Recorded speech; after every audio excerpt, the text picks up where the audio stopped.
Budget that is going to be presented on the 1st of February this year will be the 10th budget of the Modi government. It will also be the budget that will just precede the national elections, which are expected a few weeks thereafter.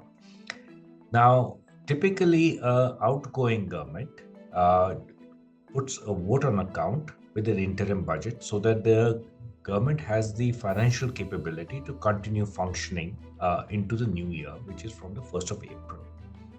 Because by the time the elected government comes back into government formation as well as budget presentation, it's sometime typically the month of June. So the real budget for the financial year beginning April 1, 24 onwards will be presented in the month of June when the elected government comes in. The budget on the 1st of February is going to be an interim budget which will provide for the expenditure to be incurred by the government in the interim. Typically, the convention is that in an interim budget or a vote on account budget as called, very few policy changes are actually promulgated. The reason being that it is a set of changes which will apply to the subsequent year. In the subsequent year, the prerogative should be with the new government to actually bring in the tax legislations. Therefore, where at times there are very few changes which are done in the vote on account budget.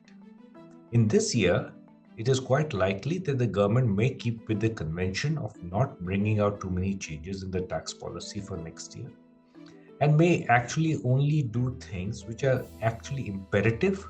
For example, the government has a incentive to try and alleviate some of the concerns of the taxpayers in relation to the higher inflation, and hence what type of tax incentives need to be increased for the common man so that there's inflation protection. On the other hand, there will be a couple of provisions, like for example, the government had a lower corporate tax rate of 15% for companies that set up manufacturing by the 31st of March 2024. The government may decide to extend that for another year or two to give companies greater time frame for being able to avail of this.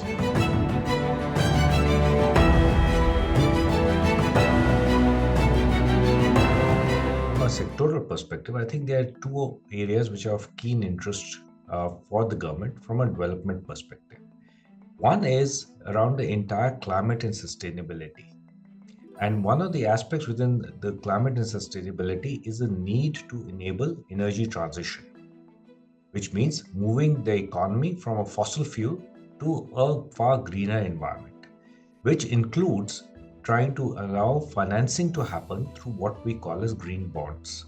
That means money raised for projects which enable transition to a far more greener economy. Now, the green bonds could well be incentivized through tax exemptions or tax reliefs, such that there is a greater mobilization of green bonds. It's not unique only to India. There are a number of emerging countries which are going through this conversation of trying to raise money and financing the entire transition to a green economy. Now, India, along with the rest of the world, did participate at the COP28, which took place recently at the UAE. And therefore, there is a huge commitment that India has towards making sure that its electricity generation, its power generation, and its general economy gets greener. So therefore, there may be some incentives that they will bring from a sectoral perspective there.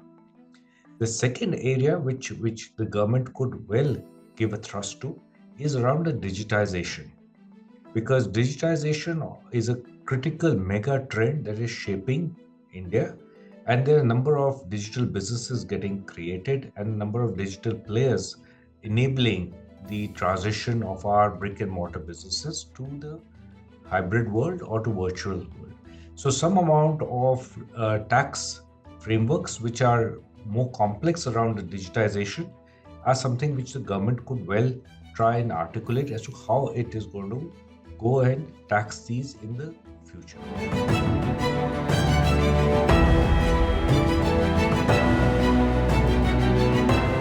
The government embarked on a process of trying to simplify the compliance and reporting for individual taxpayers. So, as a result, we have now a dual system. The dual system involves the traditional system where you could actually take a number of exemptions and then file your tax return. On the other hand, you could also go for the new simplified regime where the tax rates or slabs were different, but you did not get any exemptions. Now, we have had for a period of 2 years now both systems, and the taxpayers have a choice. Which system do they want to go? Do they want to go for a system which is a legacy system with exemptions, or the newer simplified system with no exemptions? It's a bit of a divided view depending on the characterization of the individual taxpayer as to what he or she prefers to have. One of the things that is likely to happen, whether it happens in the interim budget or in a subsequent budget in June, July, is the government could well give a nudge to incentivize the simplified scheme so that more taxpayers go into the simplified scheme. So, therefore, they would probably follow a bit of a carrot and stick approach to incentivize one scheme over the other scheme and get the simplified scheme to be having greater adoption. If that is so, the nudge could well be by taking the exemption limit higher by about 50,000 rupees in the simplified scheme.